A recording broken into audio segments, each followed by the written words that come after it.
నా మానాన్ని కాపాడుకోవడం కోసం నలుగురు మధ్య నీతి లేకుండా డాన్స్ చేసి ఈ డబ్బు నీకిస్తున్నాను. దేవుడంటే ఉంటే నిన్ను తప్పకుండా శిక్షించి తీరుతాడు. ఆ దేవుడు శిక్షించేది తర్వాత ఎప్పుడో కదా. ఇప్పుడు నెల నెల 1000 రూపాయలు నీ దగ్గర తీసుకుని ఆనందిస్తున్నాను కదా, అది చాలు. అది నా అదృష్టం. అదృష్టమా? నా ఉసురు నీకు తప్పకుండా తగులుతుంది. నా సంపాదనంతా నీకు దారిపోసి నా కుటుంబాన్ని పస్తులుంచుతున్నాను. ఆ పాప నీకు తగులుతుంది. డబ్బుకంత కష్టం అయితే నేను చెప్పినట్టు చెయ్యి. ఇలాంటి కొన్ని వేలు నెల నెల నీ ఇంటికి వస్తాయి. దానికంటే ఆత్మహత్యనే. ఆ పని చేయి మాకు. రేఖ, పాపం అమ్మాయిని ఎందులోనే ఇరికించి వాడు బ్లాక్మెయిల్ చేస్తున్నట్టున్నాడు. వాడేం చేస్తానో చూడు.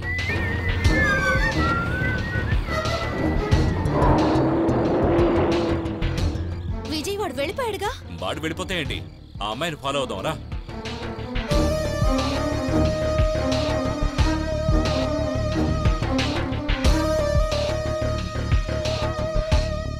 అమ్మా షీలా, వచ్చావమ్మా?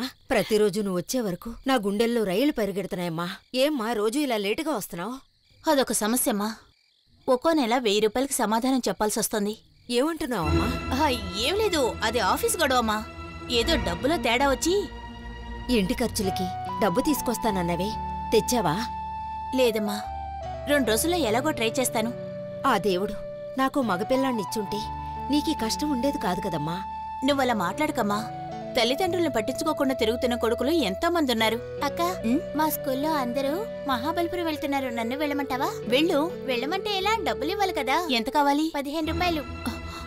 15 రూపాయలా? నా సంపాదన నుంచి నీకు 15 రూపాయలు కూడా ఇవ్వలేకపోతున్నాను. ఏం చేయను? అక్క, లెక్కల పుస్తకం కావాలి, కొని పెడతావా? మన లెక్కలే సరిగ్గా చేయలేకపోతున్నానమ్మా. వెళ్ళండి, ఆ విషయాలు ఉదయాన్నే మాట్లాడుకుందాం. వెళ్ళి భోంచేయండి. హలో రేఖ. హాయ్ శీలా. ఏమిటిలా సడన్ గా? ఆ రోజు కూడా నువ్వు నాకు సడన్ గానే హెల్ప్ చేసావు కదా. కార్య సాధన కోసం ఆ రోజు నీతో నేను డాన్స్ చేశాను కదా, నన్ను పట్టివ్వకుండా కాపాడావు కదా, అందుకే థ్యాంక్స్ చెప్దామని వచ్చాను. ఏంటమ్మా డాన్స్ ఏంటి? ఎవరు నువ్వు? అదే లేదమ్మా, ఇది బాగా డాన్స్ చేస్తుంది, దాని గురించే చెప్తుంది. అమ్మా, నువ్వు వెళ్ళి వాళ్ళకి భోజనం పెట్టు. నేను వెళ్ళి వీళ్ళని పంపించేస్తాను. వెళ్దావా? రా రేఖ. చూడు రేఖ, నేను హోటల్లో డాన్స్ చేసే విషయం మా అమ్మకి తెలియదు, తెలియకూడదు కూడా. తెలిసిందంటే ఆత్మహత్య చేసుకుంటుంది. అంత సమస్య ఏమొచ్చింది? చెప్పు శీలా, నన్ను నీ తోబుట్టువుగా అనుకుని చెప్పు. మీ కుటుంబాన్ని పస్తు నుంచి ఎంతో కష్టపడి సంపాదించి డబ్బులిస్తున్నానన్నావే, అలా ఎందుకన్నావు? ఒక్కో నెల నా మానాన్ని కాపాడుకోవడం కోసం పడే పాటు అంతా ఇంత కాదు. ఈరోజు మీరు నాకు 1000 రూపాయలిచ్చి ఈ నెల నా మానాన్ని కాపాడారు. అదేంటమ్మా నెల నెల కాపాడుకునే మానం? చెప్తాను. కుటుంబ ఖర్చుల కోసం చదువుకొని ఉద్యోగం కోసం వెతుక్కుంటున్నప్పుడు ఒక ఫోటోగ్రాఫర్ దగ్గరికి ఉద్యోగం కోసం వెళ్ళాను. ఆయన పనిస్తానని చెప్పారు. నాకు సంతోషం వేసింది. కానీ నేను చేయాల్సిన పని విని నేను షాక్ అయ్యాను. అశ్లీలంగా ఫోటోలు దిగడానికి నేను ఒప్పుకుంటే నాకు ప్రతి నెల 1000 రూపాయలు ఇస్తానని చెప్పాడు. కానీ నేను అక్కడి నుంచి పారిపోవడానికి ప్రయత్నించాను. కానీ ఆలోగా ఫోటోలు తీయద్దు, దయచేసి ఎవరికి చూపించొద్దు, నా పరువు తీయద్దు. ఈ ఫోటోల్ని నేను అమ్ముకుంటే నాకు బోల్డ్ అంత డబ్బు వస్తుంది. దానికి నీకు ఇష్టం లేకపోతే ప్రతి నెల నువ్వు నాకు 1000 రూపాయలు ఇవ్వాలి.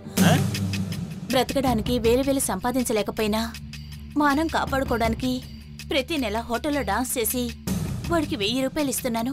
ఆరి దుర్మార్గుడా. విజయ్, వాణ్ణేం చేద్దాం? నువ్వుండు. వాడి స్టూడియో ఎక్కడుంది?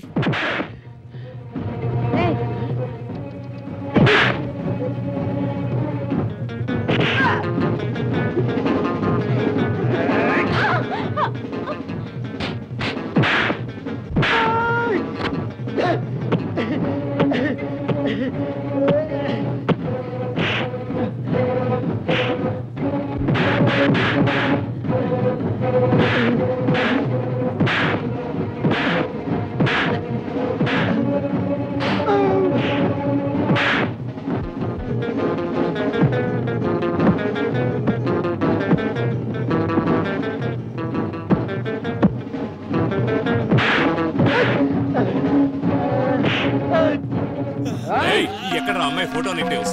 ఇస్తాను సార్, ఇస్తాను సార్.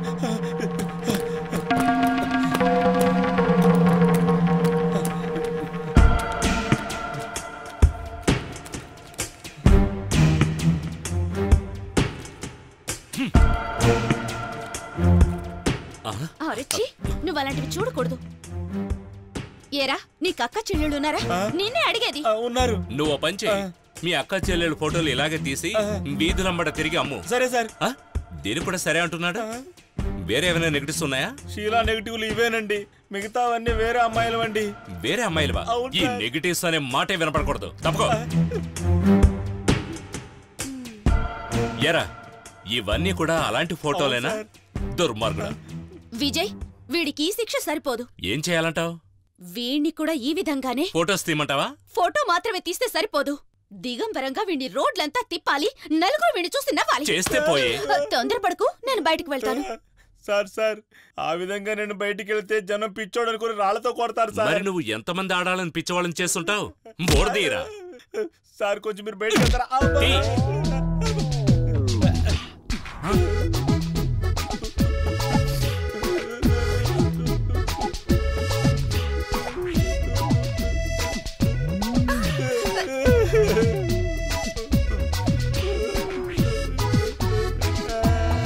వెళ్ళరా.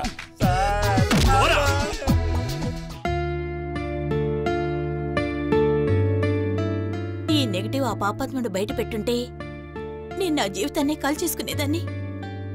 ఇప్పుడు మీ దయ వల్ల నేను ప్రాణాలతో ఉన్నాను.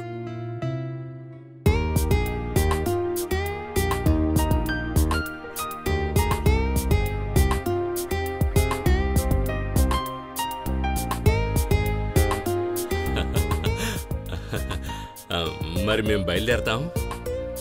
మాది మగదిక్కులేని ఇల్లు బాబు. మీరు అప్పుడప్పుడు వచ్చిపోతూ ఉంటే మాకు ధైర్యంగా ఉంటుంది. అలాగేనండి.